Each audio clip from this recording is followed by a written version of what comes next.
Hello student, તો આજના લેક્ચરની અંદર આપણે વાત કરવાના છીએ હેલો આલ્કેન હેલો એરીન માંથી હેલો આલ્કેન ની બનાવટ. હેલો આલ્કેન ની બનાવટ માટે લેક્ચર નંબર 4 આપણે આપ્યો. એમની અંદર આપણે કયા સંયોજનોમાંથી હેલો આલ્કેન બનાવ્યું? તો કે આલ્કીન માંથી. એના પહેલા આલ્કેન માંથી. તો આલ્કીન અને આલ્કેન બંનેમાંથી આપણે હેલો આલ્કેન બનાવી લીધું. હવે આજના લેક્ચરની અંદર આલ્કોહોલ માંથી જુદી જુદી પદ્ધતિ વડે આપણે શું બનાવશું? તો કે હેલો આલ્કેન. તો સ્ટાર્ટ કરીએ આપણે. इसको मिटा डालते हैं हम, है ना? सब अच्छा दिखाई दे रहा है ना? ओके. तो આજના લેક્ચરની અંદર આપણે વાત કરશું. પહેલા લેક્ચરની અંદર આપણે વાત છે ની કરી હતી તો કે હેલો આલ્કેન અને હેલો એરીન નું અગત્યતાઓ અને એમનું વર્ગીકરણ જનરલી આપણે જોયું. બીજા લેક્ચરની અંદર આપણે શેની વાત કરી? IUPAC નામની. ત્રીજા લેક્ચરની અંદર આપણે શેની વાત કરી? તો કે બનાવટની. અને લેક્ચર નંબર 4 ની અંદર પણ બનાવટની. તો બે બનાવટ આપણે જોઈ લીધી. શેની? તો કે હેલો આલ્કેન ની બનાવટ. એમની અંદર પહેલી બનાવટની આપણે વાત કરીએ તો એ બનાવટ હતી શેમાંથી? તો કે આલ્કેન માંથી. એના પછીની બનાવટની આપણે વાત કરીએ તો એ હતી આલ્કીન માંથી. અને થર્ડ બનાવટ આજના લેક્ચરની અંદર આપણે જોશું એ છે આલ્કોહોલ. આલ્કોહોલ માંથી. તો આલ્કોહોલ માંથી આપણે વાત શેની કરવાના છીએ? તો કે હેલો આલ્કેન ની બનાવટની. તો આલ્કોહોલ માંથી હેલો આલ્કેન ને આપણે 3 મેથડ થી બનાવશું. કેટલી મેથડ થી? 3 મેથડ. પહેલી મેથડ આપણે જોઈએ, બહુ સરસ મજાની મેથડ છે કે એમની અંદર આલ્કોહોલ ની પ્રક્રિયા એસિડ સાથે, યાની કે ખનિજ એસિડ પણ એને કહેવાશે ને. ઓકે, HCl પ્લસ નિર્જળ ZnCl2 यानी कि निर्जल जिंक क्लोराइड प्लस HCl और इसको बोलते हैं ल्यूकास. લ્યુકસ અથવા તો કાસ પણ તમે કહેશો. લ્યુકાસ કસોટી. અને આ જે પ્રક્રિયક છે આ પ્રક્રિયકને કહેવાશે લ્યુકાસ પ્રક્રિયક. શું કહેવાશે? લ્યુકાસ પ્રક્રિયક. તો આના વડે આપણે શું બનાવશું? તો કે આલ્કોહોલ બનાવશું. કેવી રીતના બનાવશું? એકદમ સિમ્પલ મેથડ છે. શું? તો કે આપણી પાસે હશે આલ્કોહોલ, દાખલા તરીકે ROH. એની પ્રક્રિયા આપણે લ્યુકાસ રિએજન્ટ ZnCl2 અને HCl અને ZnCl2 વડે આપણે કરશું. સિમ્પલ મેથડ છે ભાઈ. એકદમ સરળતાથી હું સમજાવી શકું, પણ આપણે એટલી સરળતાથી કાર્બનિક પ્રક્રિયાઓ થાય ને, એટલે ક્રિયાવિધિ સાથે સમજવાનો પ્રયત્ન કરશું. ઘણા સ્ટુડન્ટ એમ કહે કે ક્રિયાવિધિની શું જરૂર? પણ જરૂર પડશે ને. જ્યાં ક્રિયાવિધિથી મેળ નહીં આવે અને આપણને એવું થશે કે આના કરતા તો આમ જ યાદ રાખી લેવાય, ત્યાં આપણે મેથડનો પણ યુઝ કરશું. તો આ આલ્કોહોલની આપણે HCl અને ZnCl2 ની હાજરીમાં પ્રક્રિયા કરશું, યાની કે આ લ્યુકાસ પ્રક્રિયક કહેવાય. અને આ કસોટીને કઈ કસોટી કહેવાય? લ્યુકાસ કસોટી. લ્યુકસ અથવા કાસ. તો અહીંથી OH ની જગ્યાએ Cl લાગી જાય એટલે શું બને? તો કે RCl અને આ H+ OH- સાથે જોડાઈ જાય અને શું બનાવી દે? પાણી. તો આ શું બની ગયું? આ છે આપણો આલ્કોહોલ અને આ છે આપણો હેલો આલ્કેન.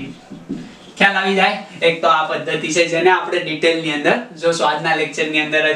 બીજી મેથડની આપણે વાત કરીએ તો બીજી મેથડ આપણી પાસે છે PCl3 या PCl5, यानी कि ફોસ્ફરસ ટ્રાઇક્લોરાઇડ અને ફોસ્ફરસ પેન્ટાક્લોરાઇડ, જેની આપણે વાત કરવાની છે, જેની મદદથી પણ આપણે શું બનાવશું? Hello alkane. અને થર્ડ નંબરની સરસ મજાની આ બંને કરતા પણ બેસ્ટ મેથડ છે કેમ એ પણ આપણે જોશું, જે છે SOCl2. ખાસ યાદ રાખજો, SOCl2, not SO2Cl2. Okay, SOCl2 બોલે તો થાયોનિલ ક્લો ક્લોરાઇડ અથવા થાયોનિલ ડાઇક્લોરાઇડ પણ તમે કહી શકો.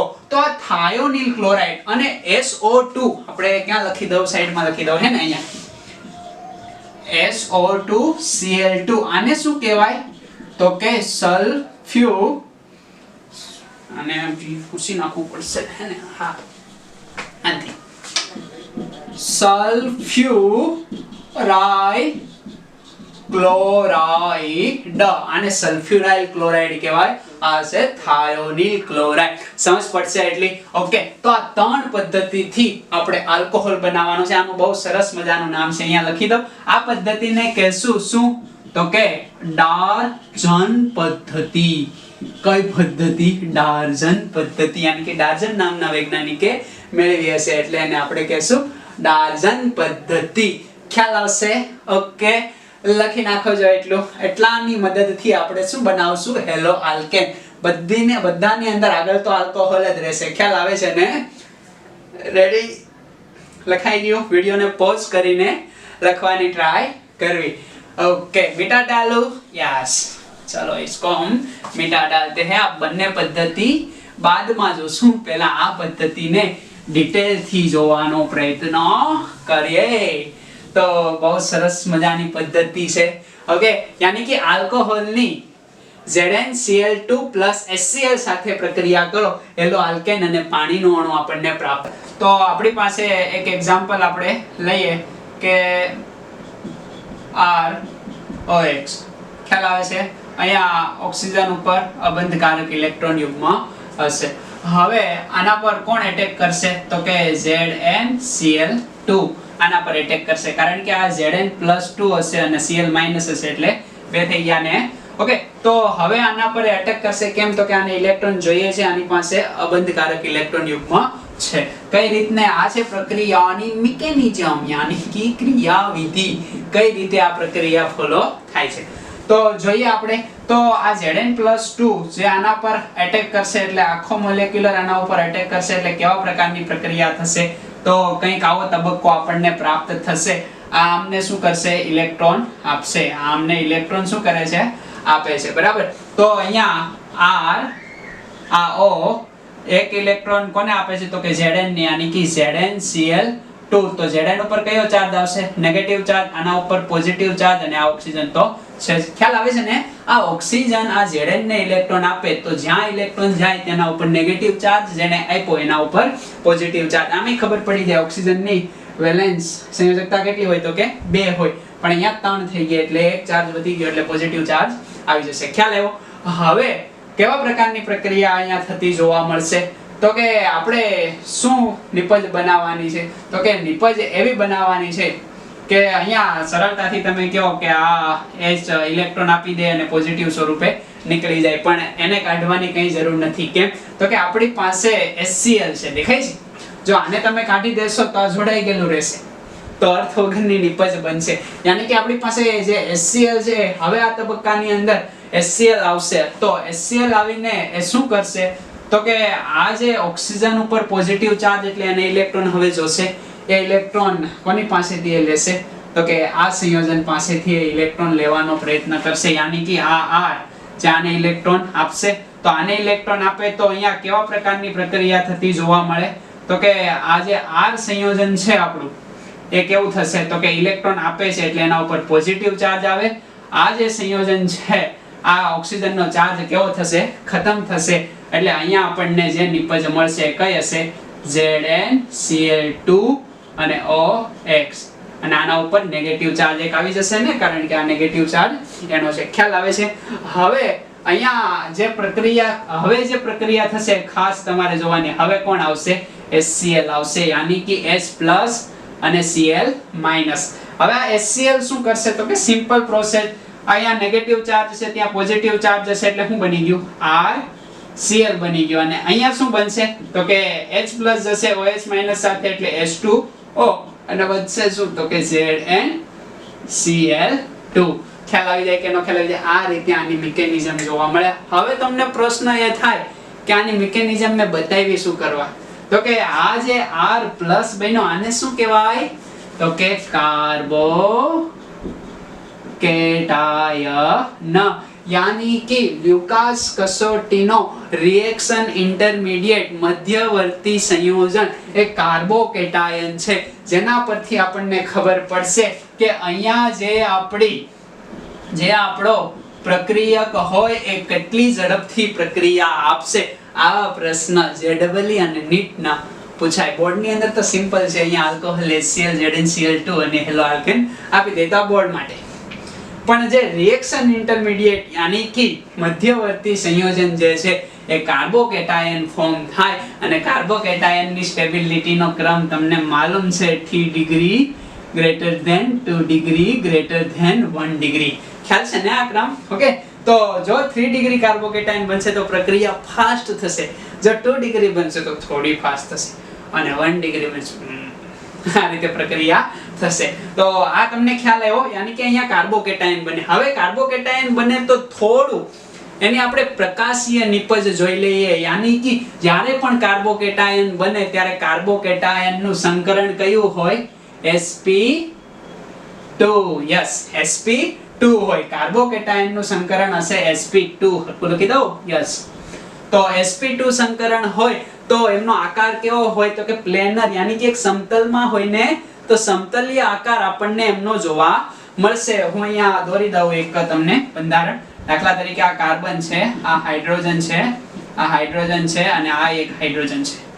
ઓકે, હવે આ જે કાર્બોકેટાયન છે તો આ એક પ્લેન છે, દેખાય છે? હવે પ્લેન છે તો ઉપરથી તમારો દાખલા તરીકે અહીંયા Cl- એટેક કરે છે ને, આ અહીંયા એટેક કરે છે, તો Cl- એ ઉપરથી આવી શકે અને Cl- એ નીચેથી આવી શકે. આ તમને ખબર પડે છે ને, હકીકત આમ હશે, એક Cl- ઉપરથી આવી શકે, એક Cl- નીચેથી આવી શકે. તો કાર્બોકેટાયનના કારણે ઉપરથી આવે ત્યારે કંઈક નિપજ અલગ મળશે, નીચેથી આવશે ત્યારે કંઈક અલગ નિપજ મળશે. પણ જ્યારે આ કાર્બન એ કિરાલ કાર્બન હોય. કેવો કાર્બન હોવો જોઈએ? Chiral carbon. યાની કે આ કાર્બન સાથે જોડાયેલા ગ્રુપ અલગ હોવા જોઈએ. તો આપણે અલગ કરીએ. હવે દાખલા તરીકે આ હાઇડ્રોજનની જગ્યાએ હું મિથાઇલ ગ્રુપ જોડી દઉં, આ હાઇડ્રોજન એમ જ રહેવા દઉં, આમની જગ્યાએ હું ડ્યુટેરિયમ જોડી દઉં. યાની કે હાઇડ્રોજનનો સમસ્થાનિક થયો ને તો એમના જે પરમાણુ ભાર છે એ અલગ અલગ હશે. એટલે આ કાર્બન સાથે જોડાયેલા ગ્રુપ કેવા છે? અલગ અલગ. તો આ કાર્બનને કેવો કાર્બન કહેવાય? Chiral carbon. આ ચેપ્ટર ની અંદર ડિટેલમાં ભણશું, પણ અત્યારે એટલું યાદ રાખવું કે કાર્બનની સંયોજકતા 4 ડિફરન્ટ એટમ વડે બરાબર જોડાયેલી હોય તો એવા કાર્બનને કેવો કાર્બન કહેવાય? કિરાલ કાર્બન કહેવાય. અને કિરાલ કાર્બન એ ઓપ્ટિકલી એક્ટિવ હોય, યાની કે પ્રકાશીય સમઘટકતા દેખાડે. આનો પણ આપણે અભ્યાસ કરશું. હમણાં થોડી તમને સમજવામાં તકલીફ પડશે, પણ જેમ આગળ વધતા જશું એમ અન્ડરસ્ટેન્ડ થતું જશે. પણ યાદ રાખવાનું છે કે અહીંયા શું કીધું? તો કે કિરાલ કાર્બન છે, ઉપરથી એટેક કરી શકે, નીચેથી એટેક કરી શકે. આ કિરાલ કાર્બનના કારણે ઓકે ઓપ્ટિકલી એક્ટિવ નિપજ આપણને મળશે, યાની કે પ્રકાશીય સમઘટકતા વાળી નિપજ આપણને પ્રાપ્ત થશે. અને કાર્બોકેટાયનની સ્થાયીતાનો ક્રમ તો તમને માલુમ પડ્યો ને, તો એટલું તમારે ધ્યાનમાં લેવાનું છે. તો એટલી તમને સમજ પડી જશે કે નહીં સમજ પડી જાય? ઓકે, તો આના આધારિત એક પ્રશ્ન આપણે સોલ્વ કરીએ એટલે તમને વધારે ખબર પડે. તો પ્રશ્ન કંઈક આવો છે, આને મીટર ડાલો ને ક્રિયાવિધિ ખ્યાલ આવી જશે. લખી લીધી તમે? વિડિયો પોઝ કરીને લખી લોજો. ओके, लखी लीधी हसे. હવે इसको मैं मीठा डालता हूँ. માં પૂછવામાં થોડી તકલીફ પડે છે. યસ, પૂછવામાં જો તકલીફ ન પાડું તો તમને દેખાવામાં તકલીફ થાય હે ને, એટલે આવું થતું જોવા મળે. હોશિયાર એટલે અવાજ બદલી જાય. હા, આપણી પાસે એક એક્ઝામ્પલ છે કે આ કાર્બન છે, અહીંયા OH ગ્રુપ જોડાયેલું છે, અહીંયા એક મિથાઇલ છે, અહીંયા એક હાઇડ્રોજન છે, અહીંયા એક બેન્ઝીન રિંગ જોડાયેલી છે, યાની કે ફિનાઇલ ગ્રુપ કહેવાશે ને. તો આ કાર્બન છે એ કેવો કાર્બન છે? એક્ઝેક્ટલી તમે કીધું શું? તો કે કિરાલ કાર્બન. કિરાલ કાર્બનને ઉપર સ્ટાર વડે દર્શાવવામાં આવે. હવે અહીંયા જે આપણને નિપજ મળશે આની પ્રક્રિયા આપણે લ્યુકાસ પ્રક્રિયક HCl + ZnCl2 સાથે કરશું. તો બધા કે તરત નિપજ મળી જશે આપણને, પણ અહીંયા તમને પૂછશે કે કેટલી નિપજ મળશે, તો નિપજ મળશે 2. કેમ? તો કે આ કાર્બન છે ઓપ્ટિકલી એક્ટિવ છે, કિરાલ કાર્બન છે, જેના કારણે આવનારો પ્રક્રિયક ઉપરથી એટેક કરશે તો એ અલગ નિપજ મળશે, નીચેથી એટેક કરશે તો એ અલગ નિપજ મળશે. યાની કે એક ડી ફોર્મ હશે તો એક એલ ફોર્મ હશે, એક ડેક્સ્ટ્રો રોટેટરી હશે, એક લીવો રોટેટરી હશે. આ પણ તમારા માટે કંઈક નવું હશે, કદાચ તમે ધોરણ 11 માં એ ભણીને આવ્યા હશો, બરાબર? એવું આપણે માની લે, ન ભણ્યા હોય તો આગળ આપણે ભણશું. ખાલી યાદ રાખવાનું છે કે કિરાલ કાર્બન એટલે 2 નિપજ મળે, જો કિરાલ કાર્બન ન હોય તો એક જ નિપજ મળે, એટલું યાદ રહેશે. ઓકે, તો હવે અહીંયા આપણે જોઈએ તો આ જે કાર્બન છે એમનું સંકરણ કયું હશે? sp2 હશે. ઓકે, એ કાર્બોકેટાયન બનશે. ખ્યાલ આવે ને? હમણાં જ આપણે ક્રિયાવિધિ જોઈએ તો આપણને નિપજ જે મળવાની છે, અહીંયા CH3, અહીંયા H, અહીંયા ફિનાઇલ રિંગને હું pH વડે દર્શાવી શકું ને. ઓકે, અને જ્યાં OH છે ત્યાં જ શું જોડાશે? તો કે Cl- એક નિપજ આ, યાની કે ઉપરથી જોડાય છે. હવે બીજી નિપજ આપણે શું કરીએ? તો કે બીજી નિપજ આવી, આ pH અને pH અહીંથી ઊંચી નાખું, યાની કે આ કાર્બન, અહીંયા CH, અહીંયા H, pH ને હું આ બાજુ લઈ લઉં, યાની કે આ નિપજ છે એના કરતા વિરુદ્ધ બાજુએ હું જોડાયેલો છે? Cl જોડાયેલો છે. તો આ બંને અલગ નિપજ છે. જો હું આને ડી નિપજ કહું, ડેક્સ્ટ્રો રોટેટરી, તો આને મારે લીવો રોટેટરી કહેવું પડે. આને હું પ્લસ કહું તો આને માઈનસ કહેવું પડે. એવું જરૂરી નથી આમ જ કહેવાય. આને L તો આ ડી, આ માઈનસ તો આ પ્લસ. ખ્યાલ આવે છે? એટલે અહીંયા 2 નિપજ મળે. હંમેશા યાદ રાખવું કે જ્યારે કિરાલ કાર્બન OH ગ્રુપ ધરાવતો કાર્બન એ કિરાલ હોય, અલગ અલગ ગ્રુપ જોડાયેલા હોય તો આપણને 2 નિપજ પ્રાપ્ત થશે. આવું NCERT ની અંદર હોય નહીં, પણ આ ટાઈપના પ્રશ્ન પૂછાય તો આપણને આવડતા હોવા જોઈએ. સમજ પડશે આમની અંદર. તો 2 પોઈન્ટ તમારે ક્રિયાવિધિ આધારિત ધ્યાન રાખવાના છે. પહેલો પોઈન્ટ શું? તો કે કાર્બોકેટાયનની સ્થાયીતા 3 ડિગ્રી ઝડપથી આપશે, પછી 2 ડિગ્રી આલ્કોહોલ, પછી 1 ડિગ્રી આલ્કોહોલ. બીજો તમારે એ રાખવાનું છે કે એમની પ્રકાશીય નિપજ. કઈ નિપજ? તો કે પ્રકાશીય નિપજ. જો કિરાલ કાર્બન હોય, કિરાલ કાર્બન હોય તો આપણને 2 નિપજ પ્રાપ્ત થશે અને બંને નિપજનું પ્રમાણ લગભગ 50-50% હશે. લગભગ 49 તો 51, આ 48 તો 52, આવું પ્રમાણ હશે. તો આવા પ્રમાણને શું કહેવાય? તો કે ખાસ યાદ રાખવાનું છે, આ બંનેનું પ્રમાણ કે 50-50% લગભગ નિપજ આપણને આપે, કે જેને આપણે કહેશું રેસેમિક મિશ્રણ. યાદ રાખશો બાળકો આ શબ્દ, રેસેમિક મિશ્રણ. આગળ ડિટેલમાં ભણવાના છીએ. કિરાલ વાળો આગળ ડિટેલમાં ભણવાના છે. આ ઉપરાંત એક ઉપરવાળી નિપજ, એક નીચેવાળી નિપજ ડિટેલમાં ભણવાના છીએ. તો એટલું અત્યારે યાદ રહેશે ને, રેસેમિક મિશ્રણ. આ અત્યારે કેમ આવ્યું? તો કે ક્રિયાવિધિથી હું ભણાવું છું. જો સિમ્પલ મેં તમને કહી દીધો તો તમને એકદમ સરળ લાગે. કેમ? તો કે ઓહો, HCl निर्जल ZnCl2 अल्कोहल साथे प्रक्रिया कर इसको निकाल दो और Cl माइनस को जोड़ दो फिर A बन गया. આવું મેં કીધું નથી. ઓકે, તો આ તમે ડિટેલ થી જોવાનું છે અને આને આપણે એકદમ ડિટેલ થી ભણવાનું છે. એટલો કેમને ખ્યાલ આવી જાય કે નો ખ્યાલ આવી જાય? તો પ્રક્રિયાનો વેગ ખબર પડી ગઈ, રેસેમિક મિશ્રણ અહીંયા નિપજ મળશે ખબર પડી ગઈ ક્યારે? જો કિરાલ હોય તો. બાકી આવું કંઈ નથી મળવા. સિમ્પલ એક જ નિપજ મળવાની છે. સમજ પડશે ને? જો અહીંયા આ જે ફિનાઇલ રિંગની જગ્યાએ હું અહીંયા આપી દઉં, અહીંયા મિથાઇલ ગ્રુપ અથવા તો હાઇડ્રોજન આપી દઉં તોય આ નિપજ મળશે નહીં. અહીંયા 3 ગ્રુપ OH સિવાયના કેવા હોવા જોઈએ? અલગ હોવા. હવે યાદ એ રાખવાનું છે કે આ જે આલ્કોહોલ છે, જો આપણી પાસે આલ્કોહોલ આ રીતે હોય, 3 ડિગ્રી કહેશો ને, 3 ડિગ્રી આલ્કોહોલ છે, બરાબર. બીજો આલ્કોહોલ આપણી પાસે છે CH3HOH, 2 ડિગ્રી આલ્કોહોલ છે, અને એક આલ્કોહોલ આપણી પાસે આ પ્રકારનો છે, 1 ડિગ્રી આલ્કોહોલ આપણે કહીએ, અને એના પછી મિથાઇલ આલ્કોહોલ લઈએ. ખ્યાલ આવે છે? તો આજે 3 degree alcohol, 2 degree alcohol, 1 degree alcohol તો સૌથી વધારે આ ઝડપથી પ્રક્રિયા આપશે. એના કરતા ઓછી આ અને એના કરતા ઓછી આ. અહીંયા મેં તમને કીધું હતું જ્યાં કાર્બોકેટાયન ફોર્મ થાય ત્યારે એક પોઈન્ટ યાદ રાખવાનો છે કે જે SN1 પ્રક્રિયા ફોલો કરે. હવે પાછો પ્રશ્ન એ થાય કે આ SN1 પ્રક્રિયા શું? ઓકે, તો આ સબસ્ટિટ્યુશન ન્યુક્લિયોફિલિક રિએક્શન, આને કહેવાય S બોલે તો સબસ્ટિટ્યુશન, યાની કે વિસ્થાપન પ્રક્રિયા. કઈ પ્રક્રિયા? વિસ્થાપન. ખબર છે ને? અને N બોલે તો ન્યુક્લિયોફિલિક. ન્યુક્લિયોફિલિક એટલે શું? તો કે કેન્દ્રાનુરાગી.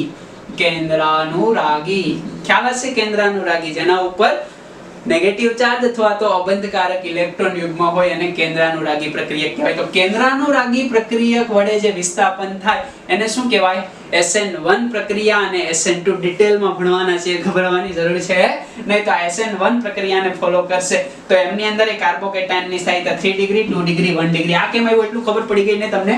ઓકે, હવે આપણે વાત કરવાના છીએ આ જે લ્યુકાસ કસોટી છે એ પ્રયોગશાળાની અંદર, ઓકે, પ્રયોગશાળાની અંદર આલ્કોહોલની પરખ કસોટી માટે ઉપયોગી છે. કે આલ્કોહોલ આપણને ખબર પડી ગઈ છે આપણી પાસે 3 ડિગ્રી છે, 2 ડિગ્રી છે કે 1 ડિગ્રી છે. જો એને આપણે ઓળખવો હોય તો ઓળખી શકાય. કેમ? તો કે 3 ડિગ્રી સાથે એકદમ ફાસ્ટ પ્રક્રિયા આપશે. પ્રક્રિયાનો વેગ દેખાય છે ને? તો 3 ડિગ્રી સાથે ઇમિડિયેટલી પ્રક્રિયા આપશે અને સરસ મજાના આપણને વ્હાઇટ PPTS મળશે, યાની કે વ્હાઇટ અવક્ષેપ આપણને પ્રાપ્ત થશે. તરત જ ઇમિડિયેટલી પ્રાપ્ત થશે, ઝડપી પ્રક્રિયા થશે. જો 2 ડિગ્રી હશે તો અવક્ષેપ તો પ્રાપ્ત થશે ઓરડાના તાપમાને, પણ એ કેવા આપણને પ્રાપ્ત થશે? તો કે 5 થી 10 મિનિટ બાદ આપણને બાદ અવક્ષેપ પ્રાપ્ત થશે. વ્હાઇટ અવક્ષેપ પ્રાપ્ત થશે 5-10 મિનિટ પછી પ્રાપ્ત થશે અને 1 ડિગ્રી સાથે ઓરડાના તાપમાને યાની કે રૂમ ટેમ્પરેચરે આપણને અવક્ષેપ પ્રાપ્ત થતા નથી. પણ આને હીટ કરીએ યાની કે ઉષ્મા આપીએ તો અવક્ષેપ પ્રાપ્ત થશે. એટલે આપણે કહેશું કે પ્રક્રિયા કરતો નથી. તો જે ઝડપથી પ્રક્રિયા કરી લે ઇમિડિયેટલી તરત જ તો 3 ડિગ્રી આલ્કોહોલ હોય. 5 થી 10 મિનિટ બાદ અવક્ષેપ આવે. જો આપણને અવક્ષેપ આવવો એટલે શું? જે આપણને નરી આંખે દેખાય. હવે રંગ આવવો, અવક્ષેપ આવવા, સ્મેલ આવવી તો આપણને પ્રયોગશાળાની અંદર ખબર પડે. બાકી જે સંયોજન આપણે ક્રિયાવિધિની અંદર જોયું એવું બનતું હોય એ આપણને દેખાય નહીં. ખ્યાલ આવે છે ને? તો અવક્ષેપ બનવા એનો મતલબ આપણને દેખાય, આપણે પરખ કરી શકીએ, એટલે જ એને પરખ કસોટી કહેવામાં આવે. તો આ તરત જ આપશે એટલે 3 ડિગ્રી હોય. જો તરત નો આપે, થોડી વાર પછી આપે 5 થી 10 મિનિટમાં તો 2 ડિગ્રી હોય. આપે જ નહીં અને લાસ્ટમાં 1 કલાક થી 2 કલાક થી ના આપે, પછી તમે વોર્મ અપ કરો યાની કે ગરમ કરો અને ત્યારે જો અવક્ષેપ આપે તો 1 ડિગ્રી હોય. એટલે એ ઓરડાના તાપમાને અથવા તો રૂમ ટેમ્પરેચરે 1 ડિગ્રી કોઈ અવક્ષેપ આપતું નથી. એવું તમે SN1 અને SN2 માં જોશો. અત્યારે ખાલી યાદ રાખો SN1 એવું કંઈક છે. ખ્યાલ આવે છે ને? તો એટલી તમને ખ્યાલ આવી ગયો, એટલી સમજ પડી ગઈ તમને. ઓકે, તો લ્યુકાસ કસોટી કોણ આપશે? એક એક્ઝામ્પલ તમને હું આપું, તમારે જણાવવાનું છે કે તમે કઈ રીતે અલગ કરશો. તો એ એક્ઝામ્પલ મારી પાસે કંઈક આવું છે. એક તો મારી પાસે સંયોજન ઇથેનોલ છે અને બીજું સંયોજન મારી પાસે અહીંયા આપેલું છે. ચાલો, આ ઇથેનોલ, બરાબર, ઇથેનોલ, અને આ આપણી પાસે આપેલું છે શું? તો કે isobutyl. Okay, isobutyl alcohol. Isobutyl alcohol અને ઇથેનોલ આપેલું છે. અલગ કરવું હોય, બોર્ડની અંદર પ્રશ્ન પૂછાય તો કેવી રીતના અલગ કરશો? લ્યુકાસ કસોટીથી આ તરત અવક્ષેપ આપશે, આ ઓરડાના તાપમાને અવક્ષેપ આપશે નહીં, એટલે અવક્ષેપ આપે એને અલગ કરી લેવાનું, પેલો અલગ થઈ જાય. તો આવી રીતના મળી જાય ને, ખ્યાલ આવી જાય. આ રીતે ખ્યાલ આવે છે? લખી નાખો. જો હવે એક પ્રશ્ન હું તમને સરસ મજાનો સમજાવવાની ટ્રાય કરું. તમારે જણાવવાનું છે કે પોઝિટિવ લ્યુકાસ કસોટી નીચેનામાંથી કયા સંયોજનો આપશે? ઓકે, આને પૂછી નાખું. ગુડ. નીચેનામાંથી કયા સંયોજનો એ પોઝિટિવ લ્યુકાસ કસોટી આપે, યાની કે લ્યુકાસ કસોટી એકદમ ઝડપથી આપશે, અને નીચેનામાંથી કયા સંયોજનો નહીં આપે?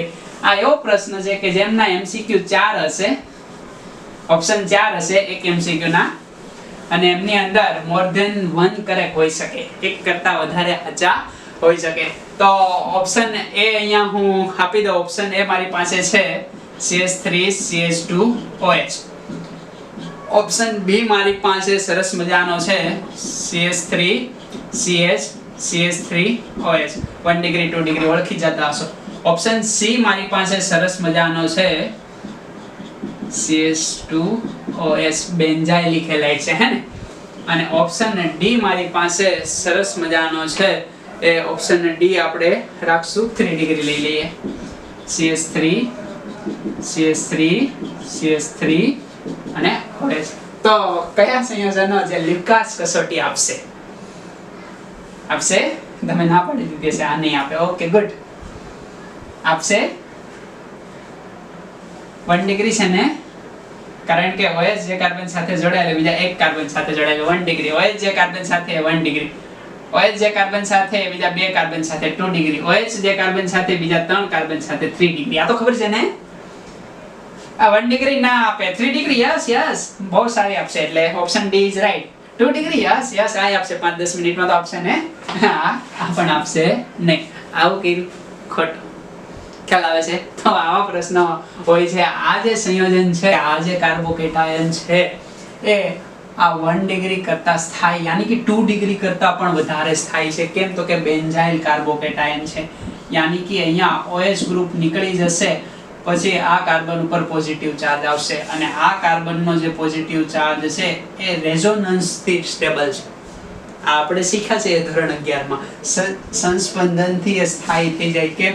તો કે આ ઇલેક્ટ્રોન અહીંયા આવશે એટલે કાર્બનને મળશે અહીંથી, યાની કે આમની અંદર સંસ્પંદન બંધારણ જોવા મળશે, એથી આ સ્થાયી છે. એટલે આ પણ આપણને લ્યુકાસ કસોટી આપશે. ખ્યાલ આવી જાય કે નો ખ્યાલ આવી જાય? લખી નાખો. જો આપણે આગળ વાત કરશું તો બીજો પ્રકાર જોઈએ, યાની કે આલ્કોહોલમાંથી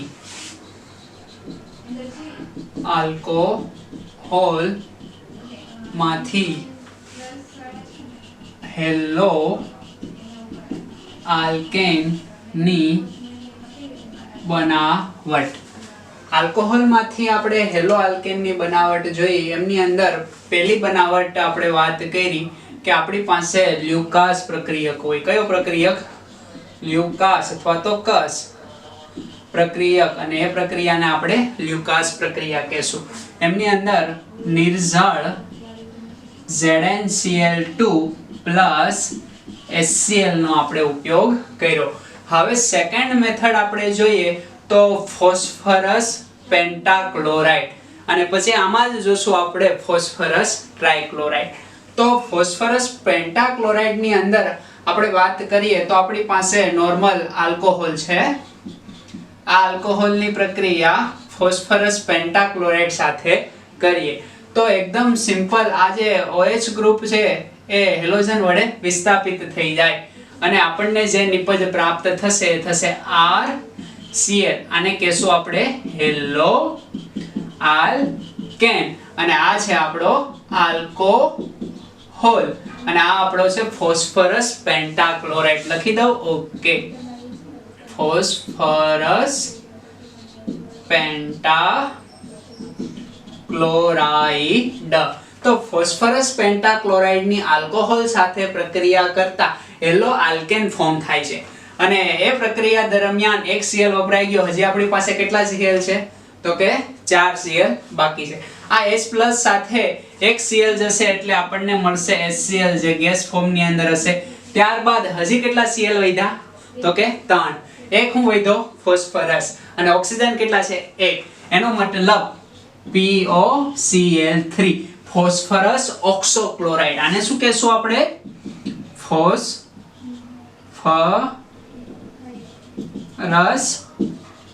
ઓક્સોક્લોરાઇડ. તો આ મળ્યો આપણને ફોસ્ફરસ ઓક્સોક્લોરાઇડ, જે પણ ગેસ ફોર્મ ની અંદર હશે. તો આ મેથડ થી આપણે શું બનાવી શકીએ?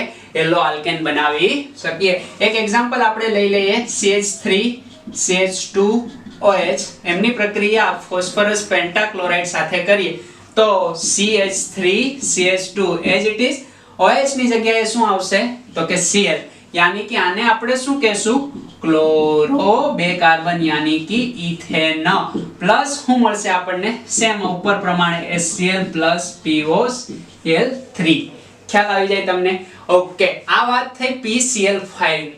હવે આવી જ રીતે PCl3 પણ કાર્ય કરશે. ફોસ્ફરસ પેન્ટાક્લોરાઇડ હતું, ફોસ્ફરસ ટ્રાઇક્લોરાઇડ કઈ રીતે કાર્ય કરશે તો એની આપણે વાત કરી લઈએ. અહીંયા આલ્કોહોલ છે, એમની પ્રક્રિયા ફોસ્ફરસ ટ્રાઇક્લોરાઇડ સાથે કરીએ, અને પ્રક્રિયા આપણે કરશું એટલે OH નું વિસ્થાપન કોના વડે થશે? Cl, યાની કે હેલોજન વડે થશે. તો આપણને શું પ્રાપ્ત થશે? RCl પ્લસ, ખાસ અહીંયા ધ્યાન રાખવાનું છે, આપણને મળશે H3PO3, यानी कि ઓર્થોફોસ્ફરિક એસિડ. ખ્યાલ આવે છે ને? તો અહીંયા આપણને ફોસ્ફરિક એસિડ પ્રાપ્ત થશે. એટલે અહીંયા જોવાનું એ છે કે અહીંયા Cl1 છે, અહીંયા Cl3 છે, તો આને કેટલા વડે ગુણી દઈએ? 3 વડે ગુણી દઈએ. તો આને 3 વડે ગુણશું તો આને કેટલા વડે ગુણવા પડશે? 3 વડે ગુણવા પડશે. OH કેટલા થઈ ગયા આપણી પાસે? 3. તો આને મારે લખવું હોય તો આવી રીતના લખી શકું, POH3, કારણ કે હાઇડ્રોજન 3, ઓક્સિજન 3, ફોસ્ફરસ 1. તો આ રીતે આપણને સમીકરણ પ્રાપ્ત થતું જોવા મળશે. તો ફોસ્ફરસ પેન્ટાક્લોરાઇડ અને ફોસ્ફરસ ટ્રાઇક્લોરાઇડ આ બંનેની આપણને જે નિપજ પ્રાપ્ત થાય હેલો આલ્કેન, આલ્કેનની જગ્યાએ અહીંયા ક્લોરાઇડ છે, તો અહીંયા આપણે શું કહેશું? તો કે ક્લોરો આલ્કેન. અને અહીંયા આપણે ક્લોરોઇથેન પ્રાપ્ત થઈ ગયો, અહીંયા પણ શું મળશે? Chloro alkane. ખ્યાલ આવશે? અને આ છે ફોસ્ફરસ એસિડ. કયો એસિડ? Okay, phosphorus acid. એને ઓર્થોફોસ્ફરસ એસિડ પણ કહેવામાં આવે. તો અહીંયા જે આપણને નિપજ મળે છે એમાંથી જે બાય પ્રોડક્ટ મળે છે, અહીંયા આપણને HCl અને ફોસ્ફરસ ઓક્સોક્લોરાઇડ પ્રાપ્ત થાય. અહીંયા આપણને પ્રાપ્ત થાય ફોસ્ફરસ એસિડ. ખ્યાલ આવશે? તો એટલો ફેરફાર આપણને જોવા મળે. તો આ વાત થઈ ગુજરાત બોર્ડની. આમનું એક એક્ઝામ્પલ આપણે લઈ લઈએ. દાખલા તરીકે CH3OH, આને શું કહેશું? Methane plus all, methanol. એમની પ્રક્રિયા ફોસ્ફરસ ટ્રાઇક્લોરાઇડ સાથે કરીએ, શું થશે? તો કે CH3Cl, ક્લોરો મિથેન, અને પ્લસ આપણને શું પ્રાપ્ત થશે? જે અહીંયા છે એ ફોસ્ફરસ એસિડ. ખ્યાલ આવી જાય કે નો ખ્યાલ આવી જાય? તો આ વાત થઈ PCl5 and PCl3 સાથે. એટલું અગત્યનું છે શેના માટે? તો કે ગુજરાત બોર્ડ માટે.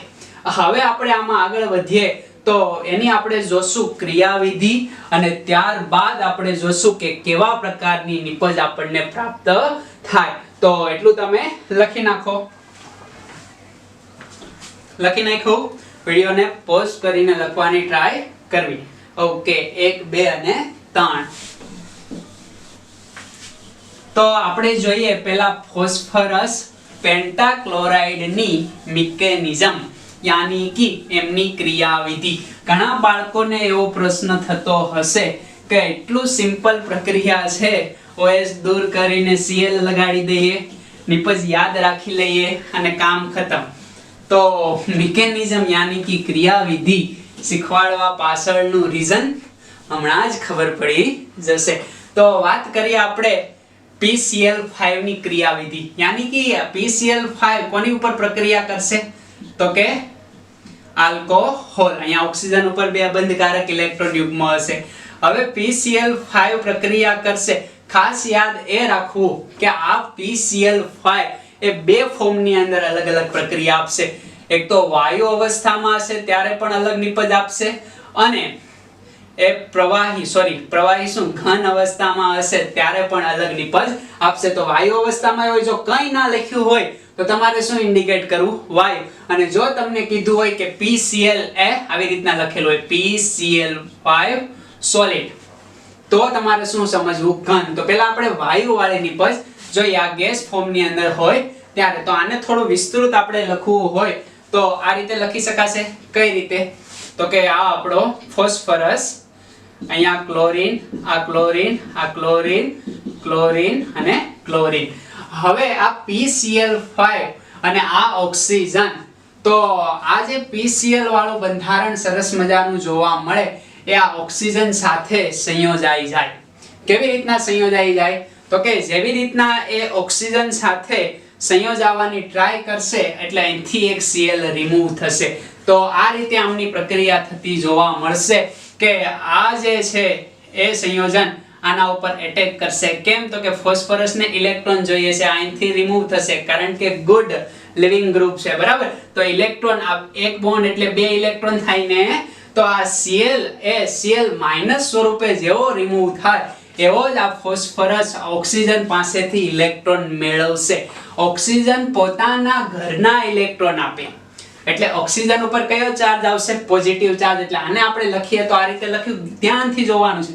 R આ ઓક્સિજન એની સાથે જોડાયેલો છે આ હાઇડ્રોજન. તો હાઇડ્રોજન ને હું આ બાજુ આપું એટલે આપણે સમીકરણને સારી રીતે લખીએ કે આ હાઇડ્રોજન.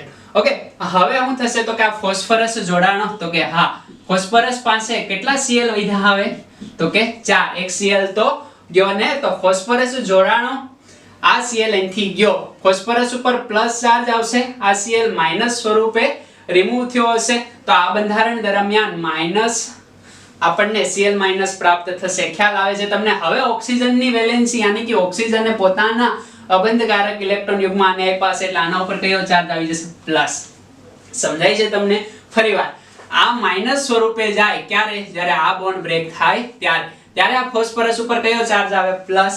હવે આ ફોસ્ફરસ કોની પાસેથી ઇલેક્ટ્રોન લે? ઓક્સિજન પાસેથી, એટલે ફોસ્ફરસનો ચાર્જ કેન્સલ થઈ ગયો.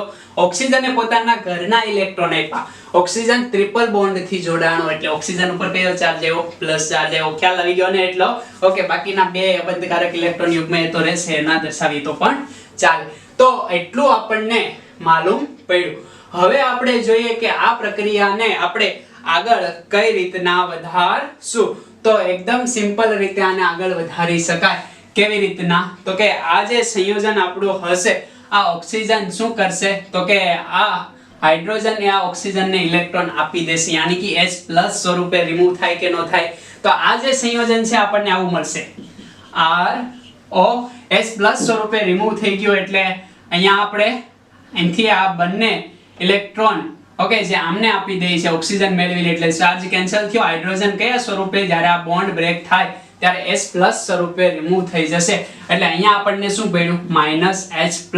એટલે આપણું સંયોજન RO સિંગલ બોન્ડ ફોસ્ફરસ 1 2 3 અને 4 આપણને Cl પ્રાપ્ત થયા. ફરીવાર ઓક્સિજન ઉપર બે અબંધકારક ઇલેક્ટ્રોન યુગ્મ આવી ગયા. ખ્યાલ આવે કે નો ખ્યાલ આવે? આ પ્રકારનું આપણું બંધારણ આપણને જોવા મળે. હવે શું થશે કે આ ફોસ્ફરસ હજી ઓક્સિજન પાસેથી ઇલેક્ટ્રોન ખેંચશે, કારણ કે અહીંયા 4 ક્લોરીન છે. આપણે કેટલા ક્લોરીન જોઈએ છે તો કે 3 ક્લોરીન જોઈએ. કેવી રીતે ના ખબર પડી? તો આપણી પ્રક્રિયા શું હતી તો કે PCl5, જેમની પ્રક્રિયા આપણે આલ્કોહોલ સાથે કરીએ તો પ્રક્રિયા દરમિયાન RCl plus POCl3 plus HCl આપણને પ્રાપ્ત થતું હતું. તો POCl3 બનાવવાનું, તો એક ક્લોરીન વધારાનો છે તો શું કરશે? ઓક્સિજન આ બંધના ઇલેક્ટ્રોન અહીંયા આપશે. ફોસ્ફરસની સંયોજકતા વધી એટલે આ ગુડ લિવિંગ ગ્રુપ જશે. હવે એ જશે તો આપણને કેવા પ્રકારનું બંધારણ મળશે તો કે R ઓક્સિજનને પોતાના ઘરના ઇલેક્ટ્રોન આપ્યા એટલે પોઝિટિવ ચાર્જ, અહીંયા ડબલ બોન્ડ, અહીંયા phosphorus Cl Cl Cl 3 Cl પ્રાપ્ત થઈ ગયા. ખ્યાલ આવી જાય કે નો ખ્યાલ આવી જાય? અહીંયા શું થયું તો કે -Cl-. ખ્યાલ આવે છે? તો 2 Cl- આપણને અહીં પ્રાપ્ત. યાદ રાખવું કે જે આ આલ્કાઇલ ગ્રુપ છે એના ઉપર નેગેટિવ ચાર્જ આવે અને આ પ્રકારનું બંધારણ હોય ત્યારે આ અંદરનું જ સંયોજન આના ઉપર આક્રમણ કરતું હોય ત્યારે જે બાજુથી બંધ જોડાયેલો હોય એ બાજુથી જ એ આક્રમણ કરશે, વિરુદ્ધ બાજુથી આક્રમણ કરશે નહીં. એટલે જે જગ્યાએથી બોન્ડ હશે તે જ જગ્યાએ આપણો ન્યુક્લિયોફાઇલ કહેવાશે ને આને, કારણ કે અબંધકારક ઇલેક્ટ્રોન યુગ્મ અને નેગેટિવ ચાર્જ એનથી જ આક્રમણ કરશે અને આપણી નિપજ ફોર્મ શું થશે તો કે RCl પ્લસ આપણને શું પ્રાપ્ત થશે તો કે ઓક્સિજન ઉપરનો ચાર્જ કેવો થઈ ગયો? કેન્સલ. PCl Cl અને Cl. ખ્યાલ આવી જાય કે નો ખ્યાલ આવી જાય? અને જે આ Cl- અને આ H+ કે જે બંને રિમૂવ થયા એ આપણને શું આપશે? બંને જોડાઈ જાય એટલે HCl. ખ્યાલ આવી જાય કે નો ખ્યાલ આવી જાય? તો આ છે આમની ક્રિયા વિધિ. હંમેશા યાદ રાખવાનું છે કે જ્યાં બંધ જોડાયેલો હશે ત્યાંથી જ ન્યુક્લિયોફાઇલ એટેક કરશે. આ જોડાણને આપણે શું કહીએ? ધારણા. ઓકે, રિટેન્શિયલ કહેવાય અને ધારણા કહેવાય. એ આપણે ડિટેલની અંદર સમજશું, પણ અત્યારે ધ્યાન રાખવાનું છે આને આપણે કહેશું ધારણા. કોઈ કાર્બોકેટાયન અહીંયા ફોર્મ થતો નથી. તો સમજ પડી ગઈ? હવે આપણે વાત કરીએ તો અહીંયા આપણને આ પ્રકારની નિપજ મળી, કારણ કે PCl5 કઈ અવસ્થાની અંદર છે? વાયુ અવસ્થાની અંદર. જો હવે PCl5 એ ઘન અવસ્થાની અંદર હોય તો PCl5 ઘન અવસ્થાની અંદર બે સ્વરૂપે નિર્માણ પામતો હોય, એક તો PCl4+ અને PCl6-, અને આ બંને આક્રમણ કરતા હોય તો આ જે પ્રક્રિયા વાયુ સ્વરૂપે હોય ત્યારે આપણને જે નિપજ મળશે, નિપજ કઈ નિપજ મળશે? ધારણા નિપજ મળશે. યાદ રાખવાનું છે, કારણ કે આ Cl- ક્યાંથી જોડાય? તો કે અંદરની બાજુથી જોડાય, બહારની બાજુથી એટેક કરતો નથી. બસ એટલું યાદ રાખવાનું છે. ધારણા એટલે કે જ્યાં છે ત્યાં જ, જ્યાં છે ત્યાં જ. હું તો કે આ બોન્ડ, ખ્યાલ આવે છે ને? આ બોન્ડ અહીંયા છે તો ત્યાંનો ત્યાં જોડાશે. હકીકત તો આ જોડાણ આખું અહીંયા જ થશે. આ બોન્ડ અહીંયા ગયો એટલે આ જે સંયોજન છે Cl- સ્વરૂપે અહીંથી અહીંયા આક્રમણ કરશે તો આને ઇન્ટ્રામોલેક્યુલર એટેક કહેવામાં આવે. જ્યારે પણ ઇન્ટ્રામોલેક્યુલર એટેક થાય ત્યારે આપણને ધારણાવાળી નિપજ મળે. એટલે જ્યાં બોન્ડિંગ હોય ત્યાંનો ત્યાં જ જોવા મળે. બસ આ ક્રિયાવિધિથી આપણે જાણી શકાય. જો ક્રિયાવિધિ ના આવડતી હોય તો કંઈ, પણ એટલી ખબર પડવી જોઈએ કે PCl5 જે વાયુ સ્વરૂપે હોય ત્યારે આપણને જે નિપજ પ્રાપ્ત થાય એ નિપજ કઈ હશે? તો કે ધારણા જેવી હશે. રિટેન્શિયલ એને કહેવામાં આવે. એટલી સમજ પડી ગઈ તમને? ઓકે, इसको मैं मिटा डालता हूं. હવે આપણે જોઈએ કે PCl5 એ વાયુ સ્વરૂપે તો હતો પણ ઘન સ્વરૂપે હોય તો એ આપણને કેવા પ્રકારની નિપજ પ્રાપ્ત થાય? ખાસ યાદ રાખજો. ધારણામાં ખબર પડે છે ને, જ્યાં બોન્ડ હોય ત્યાંનો ત્યાં જ. તો PCl5 જે સોલિડ ફોર્મ ની અંદર હોય ત્યારે કયો કેસ જોવા મળે? તો કે R ઓક્સિજન ઉપર અબંધકારક ઇલેક્ટ્રોન યુગ્મ પહેલા અટેક કરશે કોણ? તો કે PCl4. એના પર પોઝિટિવ ચાર્જ આવશે ને. હવે આ PCl4 ને શું જોઈએ? ઇલેક્ટ્રોન જોઈએ છે. ઇલેક્ટ્રોન કોની પાસેથી લેશે? ઓક્સિજન પાસેથી ઇલેક્ટ્રોન લેશે. તો ઓક્સિજન ઉપર કયો ચાર્જ આવશે? R. ઓક્સિજન બે અબંધકારક ઇલેક્ટ્રોન યુગ્મ હશે. હવે પોઝિટિવ ચાર્જ આવી જશે ને, કારણ કે આ ઇલેક્ટ્રોન લે છે એની સાથે જોડાય એટલે PCl Cl. હવે એનો પોઝિટિવ ચાર્જ ખતમ થઈ ગયો ને. ફોસ્ફરસની વેલેન્સ સંયોજકતા કેટલી છે? તો કે 5. અને આ હાઇડ્રોજન ક્યાં આવી જાય?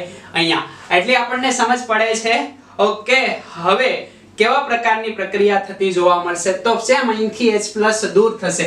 હવે H+ અહીંથી દૂર થાય તો R ઓક્સિજન ઉપર ફરીવાર અબંધકારક ઇલેક્ટ્રોન યુગ્મ આવી ગયા ને, પોઝિટિવ હશે. આ નેગેટિવ પોઝિટિવ ચાર્જ કેન્સલ થઈ ગયો. ઓકે, તો આ ફોસ્ફરસ, આ Cl, આ Cl, આ Cl, આ Cl. હવે અહીંયા આપણને કેવા પ્રકારનું બંધારણ જોવા મળશે?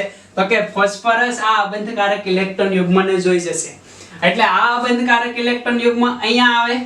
ખ્યાલ આવે છે ને? અને આ જે Cl- છે એ અહીંથી દૂર થાય એટલે આપણને કેવા પ્રકારની નિપજ પ્રાપ્ત થશે? અહીંયાથી આપણને શું પ્રાપ્ત થયું? તો કે આ પ્રક્રિયા દરમિયાન -S+ આપણને પ્રાપ્ત થયો. અહીંયા આપણને શું પ્રાપ્ત થશે? Cl- આપણને પ્રાપ્ત થશે. એટલે આ જે નિપજ છે R O, આ જે P, અહીંયા Cl, અહીંયા Cl. કેટલા Cl વધશે? હવે 3 Cl વધશે. આ બોન્ડ ક્યાં આવ્યો? અહીંયા આવ્યો. તો આ પ્રકારનું બંધારણ આપણને પ્રાપ્ત થાય અને આના ઉપર કયો ચાર્જ આવશે? પોઝિટિવ. ખ્યાલ આવે છે? હવે આના ઉપર પોઝિટિવ ચાર્જ આવ્યો H+ અને Cl- તો HCl રિમૂવ થયું એવું આપણે કહી શકાય. એટલે HCl આપણને મળી ગયું. હવે 3 Cl તો આપણે રાખવાના છે એટલે 3 Cl એજ ઇટ ઇઝ રહેશે. હવે આ બંધારણ કેવું? તો કે અનસ્ટેબલ, કારણ કે ઓક્સિજન ઉપર નેગેટિવ ચાર્જ હોય તો સહન થાય પણ આ તો પોઝિટિવ ચાર્જ છે એટલે અઘરું થશે. તો ઓક્સિજન ઉપરનો પોઝિટિવ ચાર્જ શું કરશે? તો કે આમની પાસેથી તો ઇલેક્ટ્રોન લઈ નહીં શકે એટલે આ R પાસેથી ઇલેક્ટ્રોન લેશે.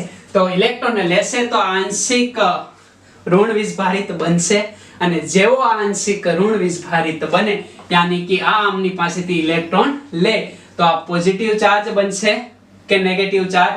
તો આપે છે એટલે પોઝિટિવ ચાર્જ બને ને, અને આનો જે ચાર્જ છે એ કેવો થશે? કેન્સલ થશે અને આ સંયોજન આખું અલગ પડશે. અને હવે કામ કોનું છે? તો કે આપણું જે સંયોજન છે આમનું કામ ખતમ થઈ ગયું, આમનું કામ શરૂ થયું યાની કે PCl6-. તો આ PCl6- કંઈ નથી, સિમ્પલ PCl5 + Cl- છે. ખ્યાલ આવે? જે એક Cl- અહીંથી ગયો છે. આ તો ગમે એટલા અણુ હોઈ શકે ને એટલે અહીંયા આપણે 2 ની જરૂર છે એટલે 2 લીધા. આ શું કરશે? તો કે બેક સાઈડ થી એટેક કરશે, કારણ કે આ બાજુથી નહીં આવે.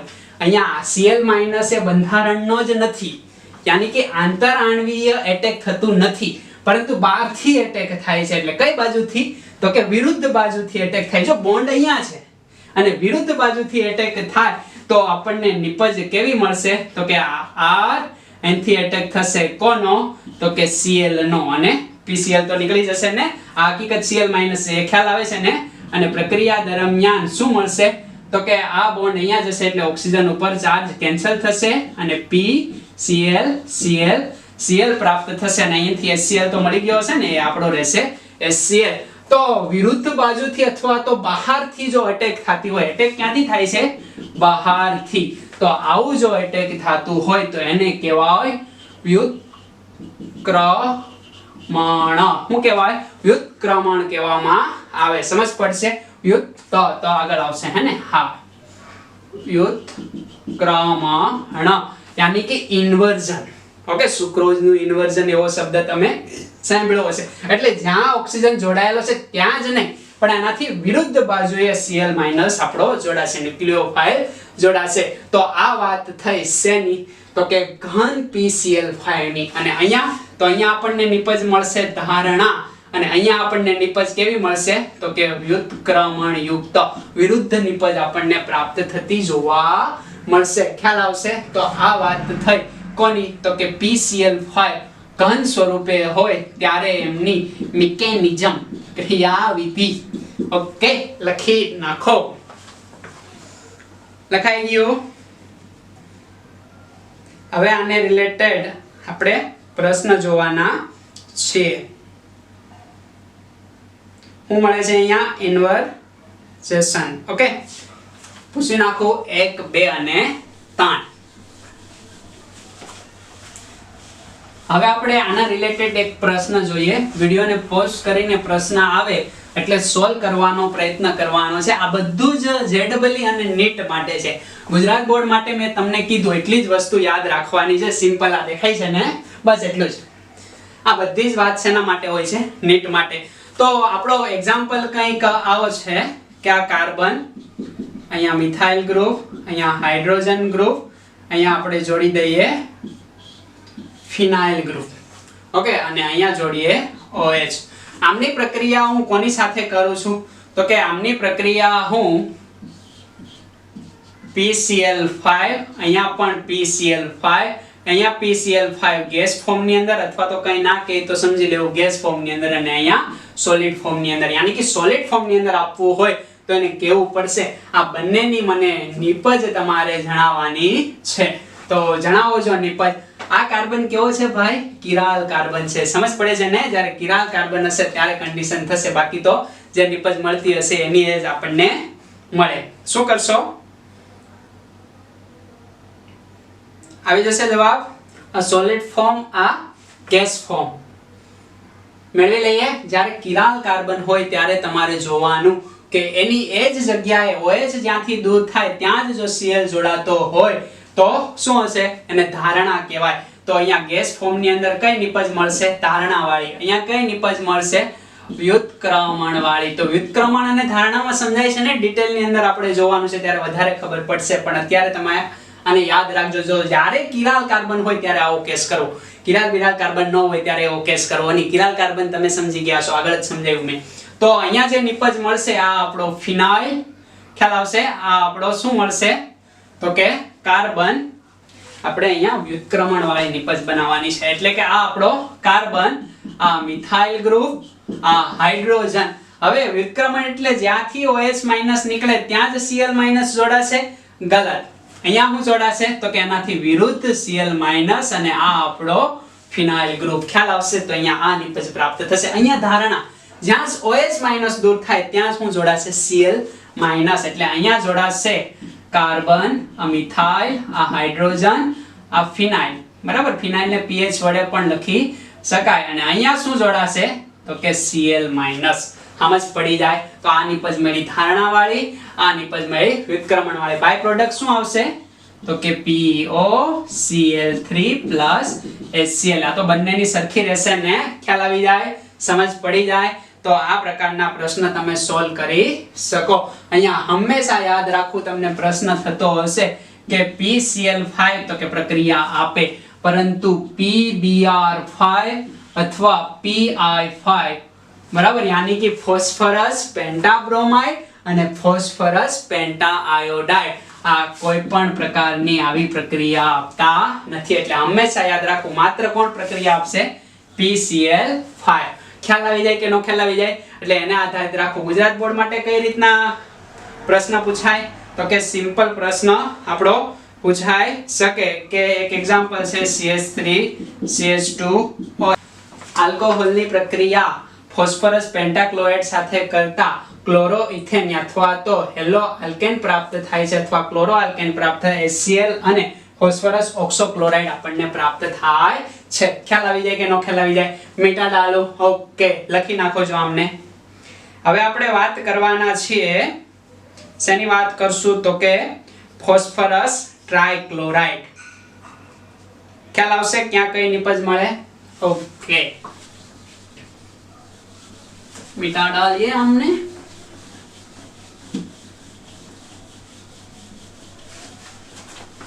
गर्मी गर्मी बહુ છે, થઈ જશે પણ. Okay, good. હવે આપણે વાત કરવાના છીએ તો કે ફોસ્ફરસ ટ્રાઇક્લોરાઇડ. હવે ફોસ્ફરસ ટ્રાઇક્લોરાઇડ સાથે આપણે પ્રક્રિયા કરશું કોની? તો કે આલ્કોહોલની. કઈ નિપજ પ્રાપ્ત થશે? હમણાં જ આપણે લખ્યું તો હવે તમે બોલશો RCl + H3PO3 ફોસ્ફરસ યાની કે ફોસ્ફોરિક એસિડ, ઓર્થોફોસ્ફરસ એસિડ પણ એને કહેવામાં આવે.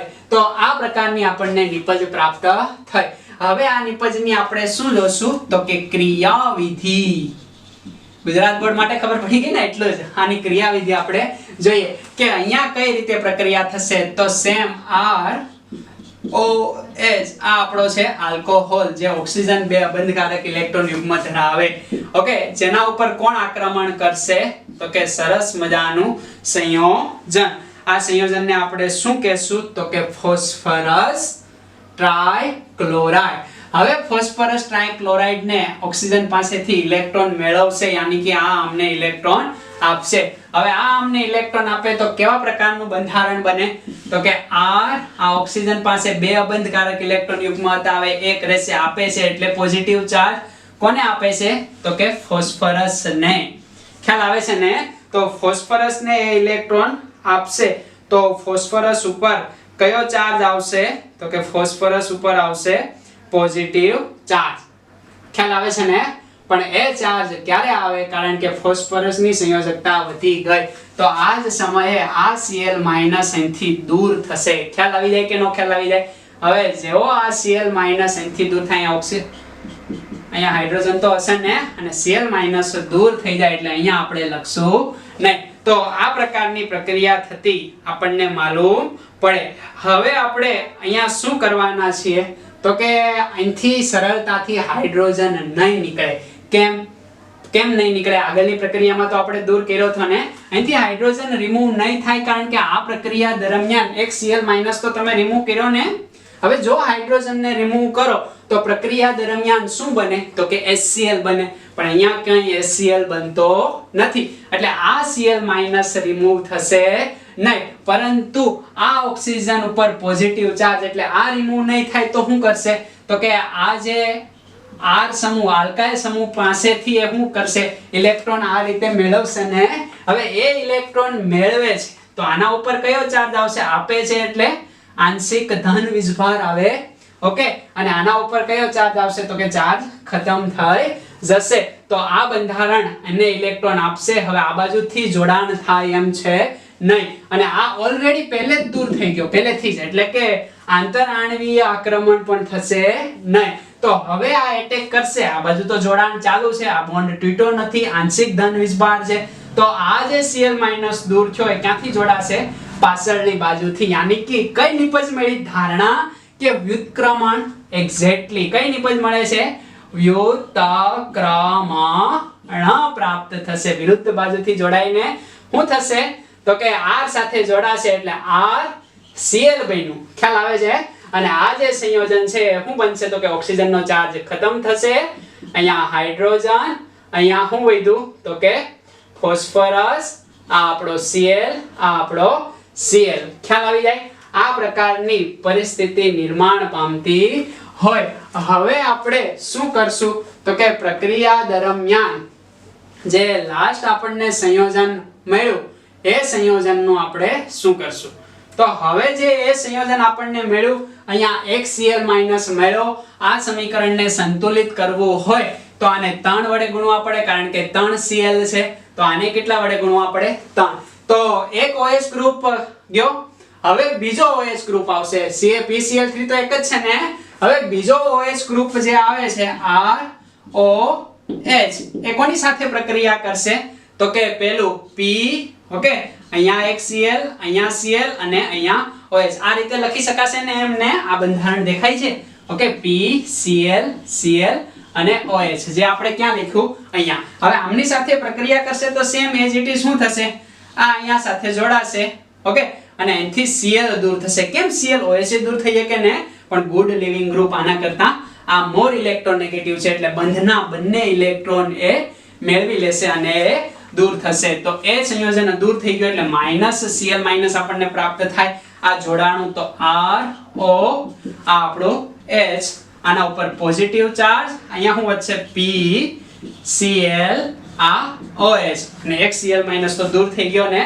તો આ પ્રકારનું બંધારણ આપણને જોવા મળશે. હવે આ સંયોજન છે આના ઉપર અટેક કરશે. કેમ તો કે ઓક્સિજન આમની પાસેથી ઇલેક્ટ્રોન માંગશે, એટલે આ આંશિક ધન વીજભાર, એટલે આના ઉપર અટેક કરશે, એટલે આ બોન્ડ અહીંથી તૂટી જશે. અને તૂટી જશે તો કેવું બનશે? આ RCl+. દેખાય છે આ સંયોજન? યાની કે P Cl OH અને આ OH. આ રીતે લખી શકશો આપણે. ખ્યાલ આવી ગયો તમને? હજી એક અણુ આપણી પાસે છે, કોનો તો કે આલ્કોહોલનો. લાસ્ટ અણુ આવશે OH. આ રીતે લાસ્ટ અણુ આવ્યો, કોની સાથે પ્રક્રિયા કરશે તો કે P Cl OH OH સાથે પ્રક્રિયા કરે. અને પ્રક્રિયા દરમિયાન હવે એક્ઝેક્ટલી ખ્યાલ આવ્યો, અહીંથી દૂર થશે, આ આમની સાથે જોડાશે તો બનશે RO પોઝિટિવ, અહીંયા હાઇડ્રોજન, અહીંયા ફોસ્ફરસ, શું વધ્યું? એક OH, બીજો OH. ખ્યાલ આવશે? હવે શું થશે તો કે જેવો આ Cl- એ રિમૂવ થયો, એ ક્યાંથી અટેક કરશે? બેક સાઈડ થી અટેક કરશે, એટલે મળશે RCl+ POH OH and OH. કેટલા OH થઈ ગયા? બે તો હતા જ, એક આવી ગયો ને, એટલે 3 OH આપણને પ્રાપ્ત થઈ ગયા. ખ્યાલ આવે છે ને? આ ઇલેક્ટ્રોન શું કરશે? આપશે, એટલે આમનો ચાર્જ ખતમ થશે. તો આ પ્રકારની આમની મિકેનિઝમ જોવા મળે. હવે આપણને અહીંયા શું મળ્યું તો કે P ઉપર કેટલા OH? તો આને આવી રીતના લખી શકાય ને, POH3. ખ્યાલ આવે કે નો ખ્યાલ આવે? હવે એનું રીઅરેન્જમેન્ટ થશે, યાની કે એની પુનઃરચના થશે અને આપણને સરસ મજાનું સંયોજન પ્રાપ્ત થશે. કયું તો કે P ડબલ બોન્ડ O, બરાબર. ફોસ્ફરસની સંયોજકતા કેટલી થાય તો કે 5. તો એક અહીંયા H રહે છે, આ OH, આ OH. આ પ્રકારનું સંયોજન ઓર્થોફોસ્ફરસ એસિડ આપણને પ્રાપ્ત થશે. ખ્યાલ આવી જાય કે નો ખ્યાલ આવી જાય? ઓકે, ઓર્થોફોસ્ફરસ એસિડ લખી દો. આમને ફોસ્ફરસ એસિડ કહેવામાં આવે. સમજ પડશે? ખ્યાલ આવી જાય કે નો ખ્યાલ આવી જાય? આ રીતે આમની ક્રિયાવિધિ જોવા મળે. કઈ નિપજ આપણને મળશે? વ્યુત્ક્રમણ વાળી. કઈ નિપજ? વ્યુત્ક્રમણ વાળી. અહીંયા કઈ નિપજ? જો સોલિડ ફોર્મ ની અંદર હોય અને ગેસ ફોર્મ ની અંદર હોય તો જે નિપજ હતી એની એ, યાની કે ધારણા, અને સોલિડ ફોર્મ ની અંદર હોય તો વ્યુત્ક્રમણ. અહીંયા એકે ફોર્મ છે નહીં. ખ્યાલ આવી જાય કે નો ખ્યાલ આવી જાય? અહીંયા ખાસ યાદ રાખવાનું છે, પ્રશ્ન થાય કે PBr3 and PI3 phosphorus tribromide, phosphorus triiodide પ્રક્રિયા કરશે તો એ પ્રક્રિયા કરશે. આ કરતા નહોતા. આ પણ પ્રક્રિયા કરશે, આ પણ પ્રક્રિયા કરશે, પણ જનરલી આ સ્વરૂપે આમનું બંધારણ સ્ટેબલ નથી. એટલે આ જનરલી જોવા મળશે P+Br2 અને આ જનરલી જોવા મળશે P+I2. જો આવું લખેલું હોય તો પણ તમે ઓકે અહીંયા Cl ની જગ્યાએ Br यानी कि બ્રોમો આલ્કેન અને અહીંયા Cl ની જગ્યાએ તમે આયોડીન તો આયોડો આલ્કેન મેળવી શકો. ખ્યાલ આવશે? તો અહીંયા બંને પ્રક્રિયા આપશે પણ અહીંયા PI5 નઈ પ્રક્રિયા આપે, PCl5 यानी कि सॉरी PCl5 तो आपसे ओके અને PBr5 જે પ્રક્રિયા આપશે નહીં પરંતુ આ આપશે પણ આ સ્વરૂપે તમને જનરલી દેખાશે. ખ્યાલ આવી જાય કે નો ખ્યાલ આવી જાય? તો આ પ્રકારની વાત આપણે કરી. હવે આમને રિલેટેડ એક પ્રશ્ન આપણે જો હોય તો જોઈ શકાય કે ગુજરાત બોર્ડની અંદર કઈ રીતના પ્રશ્ન પૂછાય. તો ગુજરાત બોર્ડની અંદર અહીંયા લખી દો એકદમ સિમ્પલ મેથડની અંદર તમને પ્રશ્ન પૂછાતો જોવા મળે. દાખલા તરીકે CH3 CH2 CH2OH છે, ઉપર લખેલું છે P+Br2. તો આનો મતલબ શું થાય? ફોસ્ફરસ ટ્રાઇબ્રોમાઇડ થશે હે ને. અને આવી રીતના લખી શકાય ને PBr3 પણ એ અસ્થાયી સ્વરૂપ છે, આ સ્થાયી સ્વરૂપ છે. એટલે શું મળશે? CH3 CH2 CH2Br plus H3PO3 આવા પ્રકારની નિપજ આપણને પ્રાપ્ત થાય. ચાલો લખી નાખો. તો હવે આપણે વાત કરીએ લાસ્ટ હેલોજન માંથી બનાવટ માટે. તો એમની અંદર ત્રીજી બનાવટ આપણે જોઈએ જેમનું નામ છે ડાર્જન પદ્ધતિ. यानी कि डार्जन पद्धति वडे हेलो आल्केन ની બનાવટ જોઈએ. લાસ્ટ બનાવટ છે આલ્કોહોલ માંથી हेलो आल्केन બનાવવાની डार्जन પદ્ધતિ અને ખૂબ જ જોરદાર પદ્ધતિ છે. આગળની બંને પદ્ધતિ કરતા બેસ્ટ મેથડ છે डार्जन પદ્ધતિ. डार्जन પદ્ધતિની અંદર કેવા પ્રકારના ફેરફાર કરવામાં આવે તો આપણે આગળ જ જણાવ્યું કે ત્રીજો પ્રકાર હતો આલ્કોહોલની કોની સાથે પ્રક્રિયા આપણે કરવાની છે તો કે SOCl2. આને આપણે શું કહીએ છીએ? થાયોનિલ ક્લોરાઇડ. તો થાયોનિલ ક્લોરાઇડ સાથે આપણે કોની પ્રક્રિયા કરશું? આલ્કોહોલની यानी कि ROH. અને પ્રક્રિયા દરમિયાન આપણને શું પ્રાપ્ત થશે તો કે એકદમ સિમ્પલ આ OH નું વિસ્થાપન હેલોજન વડે થશે यानी कि R અને એની સાથે જોડાઈ જાય Cl પ્લસ શું પ્રાપ્ત થશે આપણને તો કે એક Cl ખતમ થઈ ગયો, એક Cl વધ્યો, H પ્લસ સાથે જોડાઈ જશે यानी कि HCl. અને લાસ્ટ આપણને શું મળશે તો એક આ ઓક્સિજન અને આ ઓક્સિજન બંને જોડાઈ સલ્ફર એક છે यानी कि સલ્ફર ડાયોક્સાઇડ વાયુ આપણને મળશે, HCl વાયુ મળશે આપણને. ખ્યાલ આવી ગયો? તો થાયોનિલ ક્લોરાઇડ આલ્કોહોલ સાથે પ્રક્રિયા કરે જેને કઈ પદ્ધતિ કહેવામાં આવે તો કે ડાર્જન પદ્ધતિ. કઈ પદ્ધતિ? ડાર્જન પદ્ધતિ. આ પદ્ધતિ કેમ બંને પદ્ધતિ કરતા બેસ્ટ જોવા મળે તો કે અહીંયા HCl અને સલ્ફર ડાયોક્સાઇડ બંને ગેસ ફોર્મની અંદર છે. તો આ જે આપણો ક્લોરો આલ્કેન જે પ્રાપ્ત થાય એ ક્લોરો આલ્કેન નું શુદ્ધિકરણ એકદમ ઝડપથી થઈ જશે કારણ કે આ બંને તો વાયુ સ્વરૂપે ઉડી ગયા ને તો આ વધેલો રહેશે અને આપણે અલગ કરી લેશું. એટલા માટે આ પદ્ધતિ કેવી થાય? બેસ્ટ. એક એક્ઝામ્પલ આનો આપણે જોઈએ. આલ્કોહોલ તરીકે આપણે લઈએ CH3 CH2OH. એમની પ્રક્રિયા કરીએ થાયોનિલ ક્લોરાઇડ SOCl2. આમની સાથે પ્રક્રિયા કરતા પ્રક્રિયા દરમિયાન શું મળશે તો કે SO2 અને HCl આપણને અલગ મળી જશે અને આ OH નું વિસ્થાપન કોના વડે થાય? Cl વડે यानी कि CH3 CH2 અહીંયા Cl પ્લસ HO2 જે ગેસ ફોર્મની અંદર હશે અને HCl જે પણ ગેસ ફોર્મની અંદર હશે. ખ્યાલ આવી જાય કે નો ખ્યાલ આવી જાય? આને શું કહેશું આપણે? બે કાર્બન એટલે ઇથેન, આગળ છે ક્લોરો તો ક્લોરો ઇથેન. આને થાયોનિલ ક્લોરાઇડ આને શું કહેશું?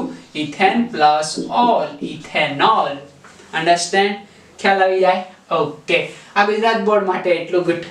હવે આપણે વાત કરીએ આ ગુજરાત બોર્ડને JEE અને NEET સુધી પહોંચાડીએ એટલે આની જોશું ક્રિયાવિધિ.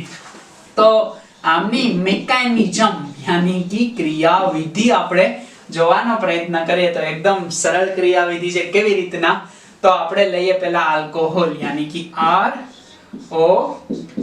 અહીંયા બે અબંધકારક ઇલેક્ટ્રોન યુગ્મ હશે ને એની પ્રક્રિયા કોની સાથે કરવાની છે? થાયોનિલ ક્લોરાઇડ, જેમને આપણે આવી રીતના લખી શકાય. કેવી રીતના લખશું? તો કે સલ્ફર એ ડબલ બોન્ડ ઓક્સિજન સાથે જોડાયેલો, 2Cl સીધા કોની સાથે જોડાયેલા છે? સલ્ફર સાથે. તો આ થાયોનિલ ક્લોરાઇડ. હવે આ પ્રકારનું સંયોજન, હવે આ પ્રકારના સંયોજનની અંદર કેવા પ્રકારના ફેરફાર થશે? એકદમ સિમ્પલ છે કે આ જે સલ્ફર અને ઓક્સિજન બંનેમાંથી મોર ઇલેક્ટ્રોનેગેટિવ કોણ? તો કે ઓક્સિજન. તો ઓક્સિજન ઉપર કયો ચાર્જ આવે? આંશિક ઋણ વીજભાર, આમના પર આંશિક ધન વીજભાર. તો આ બોન્ડ આ બાજુ ખેંચાશે, જેવો આ બોન્ડ આ બાજુ ખેંચાય એટલે ઓક્સિજન આ સલ્ફરને એમના અબંધકારક ઇલેક્ટ્રોન યુગ્મ આપશે. કેમ? તો કે આનો ચાર્જ ખતમ કરવા માટે. હવે આગળ પ્રક્રિયા આપણે લખીએ તો કેવા પ્રકારનું જોડાણ થશે? બહુ સરસ મજાનું જોડાણ થશે. જોઈએ આપણે કે આ જે સંયોજન છે, આ ઓક્સિજન એ પોતાના અબંધકારક ઇલેક્ટ્રોન યુગ્મ આપ્યા. કોને? સલ્ફરને. એટલે હવે એક જ અબંધકારક ઇલેક્ટ્રોન યુગ્મ વધ્યું અને ઉપર પોઝિટિવ ચાર્જ આવશે. કોની સાથે જોડાશે? સલ્ફર સાથે જોડાશે. અને આ જેવો સલ્ફર સાથે જોડાય એટલે આ બોન્ડિંગ ક્યાં જશે? ઉપર. એટલે ઓક્સિજન ઉપર કેવો ચાર્જ આવશે? નેગેટિવ ચાર્જ આવશે. અને આમની સાથે કેટલા Cl જોડાયેલા છે? 2Cl જોડાયેલા. આ પ્રકારનું બંધારણ આપણને પ્રાપ્ત થતું જોવા મળે. ખ્યાલ આવી ગયો તમને? સમજ પડશે. હવે આ જે બંધારણ આપણને પ્રાપ્ત થતું જોવા મળ્યું એમની અંદર કેવા પ્રકારના ફેરફાર થાય? તો કે આપણે શું બનાવવાનું છે? તો કે HCl SO2 અને આ પ્રકારનું સંયોજન. ખ્યાલ આવે છે તમને? હવે આ એટ ધ મોમેન્ટ કેવા પ્રકારની પ્રક્રિયા થશે? તો આ ઓક્સિજન ઉપર પોઝિટિવ ચાર્જ, જો નેગેટિવ ચાર્જ તો સ્ટેબલ, કારણ કે મોર ઇલેક્ટ્રોનેગેટિવ ઘટક પર નેગેટિવ ચાર્જ હોય તો એ કમ્પાઉન્ડ સ્ટેબલ કહેવાય. પણ ઓક્સિજન ઉપર પોઝિટિવ ચાર્જ, બંધારણ કેવું થશે? અનસ્ટેબલ. એટલે ઓક્સિજન આ પોઝિટિવ ચાર્જ ખતમ કરશે, હાઇડ્રોજન પાસેથી ઇલેક્ટ્રોન લેશે, હાઇડ્રોજન ઇલેક્ટ્રોન યુગ્મનું દાન કરીને પોઝિટિવ સ્વરૂપે નીકળશે. એટલે આ હાઇડ્રોજન શું કરશે? આમને ઇલેક્ટ્રોન આપશે. એટલે આનો ચાર્જ ખતમ થઈ ગયો અને હાઇડ્રોજન જેવો આ બોન્ડ તૂટ્યો એટલે પ્લસ બની ગયો. એટલે આ બોન્ડ જ્યારે બ્રેક થશે ત્યારે હાઇડ્રોજન પ્લસ બની જશે.